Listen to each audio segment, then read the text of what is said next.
Dans les arbres de la forêt du Perche, au domaine du Bois-Landry, Chloé et Clem ont fini leur petit déjeuner. Et ça y est, c'est l'heure pour nous de quitter notre petite cabane. Là, on va aller retrouver Bertrand, qui est le propriétaire du domaine. Et comme on est arrivé hier soir tard, il va nous faire visiter ce matin. Mais pour ça, il faut que tu réussisses à descendre de la cabane, Claudia. Ça paraît vraiment très haut en fait, mais genre plus que 10 mètres. Et du coup, c'est vraiment ici, sur la passerelle, qu'on se rend compte de la hauteur. Parce que quand on est dans la cabane, c'est assez stable en fait. Hop, ça bouge. Ça devrait tenir.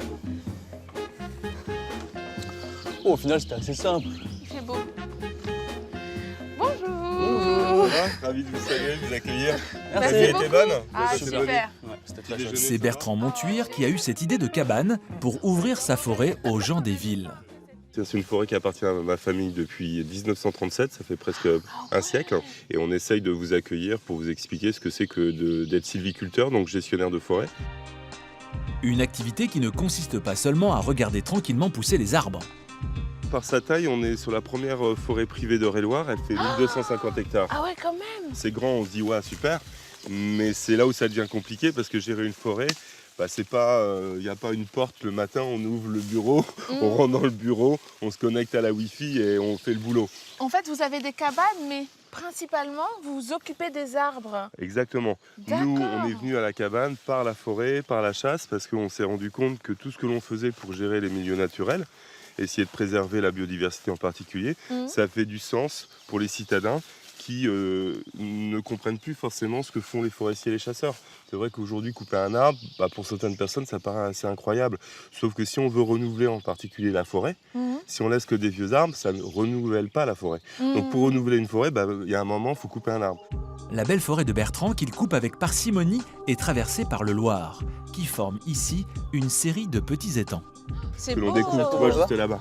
Ah ouais. Et là, ce qui est vraiment bien, c'est que c'est une zone où on a exploité les bois il y a presque 10-15 ans. Sauf qu'en exploitant le bord de l'étang, ça a permis de l'ouvrir pour redonner de la vie à l'étang. Et là, c'est la biodiversité concrète. Là où je voulais vous emmener, c'était à la cabane des oiseaux, qui est la première cabane qu'on a construite il y a déjà 12 ans, comme je vous le Oh, disais. c'est celle-là? Ouais. Et ce qui est fantastique, c'est que l'arbre, 3 ans avant de construire la cabane, on aurait pu le tomber. Sauf que vous voyez à quel point il est majestueux. Il est beau. Et donc ça fait partie de ces choses-là où il y a des arbres, vous passez, vous savez, et vous dites je ne l'ai pas vu. Il est très bien où il est, on ne va pas l'embêter. Et 3 ans après, on construit la cabane. Je peux vous assurer que quand on est là-haut et qu'on voit la point de vue qu'on a sur cet étang, c'est juste magnifique.